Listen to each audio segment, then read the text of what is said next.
ભાવનગર શહેરમાં પણ 1956માં શહેરની મધ્યમાં એક ખાદી ગ્રામ ઉદ્યોગ ભંડાર શરૂ કરવામાં આવ્યો હતો। આ સ્થળે ખાદીના વસ્ત્રોની વેચાણની સાથે જીવન જરૂરિયાતની રોજિંદી વસ્તુ પણ વેચાય છે। પણ એક સમયે અહીંયા 150 કારીગરો કામ કરતા, જે ઘટીને અત્યારે માત્ર 50 કર્મચારી જ રહી ગયા છે। આ સંસ્થાનું દર વર્ષે ટર્નઓવર અંદાજે 4 કરોડ જેવું છે।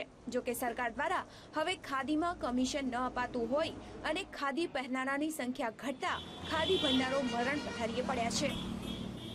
અને વિલેજ ઇન્ડસ્ટ્રીનું કમિશન ઓછું, હવે એ પછી ખાદીમાં સબસિડી મળે છે, પણ આટલા વર્ષો દરમિયાન સબસિડી વિના પણ ખાદી ચાલતી હતી। તો આજે અમારે હવે ગાંધી સ્મૃતિ મુશ્કેલીમાં એટલા માટે છે કે આજે ખાદી પહેરવાળો ઓછા થઈ ગયા, અને એટલા માટે આજે ગાંધી સ્મૃતિ આર્થિક સંકળામણ અનુભવે છે। ખાદી ભંડારોમાં શુદ્ધ ગુણવત્તાવાળી વસ્તુઓ મળતી હોવાથી એક ચોક્કસ વર્ગ તેની ખરીદી કરે છે। બીજી બાજુ ખાદી ખરીદનારની સંખ્યા ઘટી છે, તેની માઠી અસર ખાદી ગ્રામ ઉદ્યોગ ભંડારો પર પડી છે। ભાવનગરના ખાદી ભંડારો હાલ ઘરાકીના અભાવે સુમસામ ભાસે છે।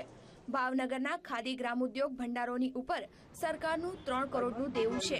જો કે અહીંના વ્યવસ્થાપકોનું કહેવું છે કે આગામી દિવસોમાં સરકાર તરફથી જો સહકાર નહીં મળે તો અમારે મિલકતો વેચવાના દિવસો આવશે।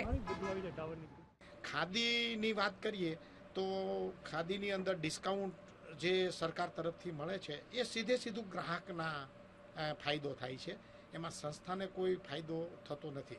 આજની તારીખમાં જે કંઈ યોજનાઓ બહાર પડે છે એની અંદર પર્સન્ટેજ વાઇઝ યોજનાઓ બહાર પડતી હોય છે, એ સાકાર કરો એ મદદરૂપમાં મળતી હોય છે। ગાંધીજીએ ખાદી વણનાર, ખાદી વેચનાર લોકોને રોજગારી મળે તે માટે અનેક પ્રયત્નો કર્યા, પરંતુ આજે આ ખાદીનો ઉદ્યોગને સહાય નહીં મળે તો લોકોને રોજીરોટી તો દૂર, પણ જેમને આ ઉદ્યોગ થકી રોજીરોટી મળી રહી છે તે પણ છીનવાઈ જશે। નીતિન સોની, વીટીવી, ભાવનગર।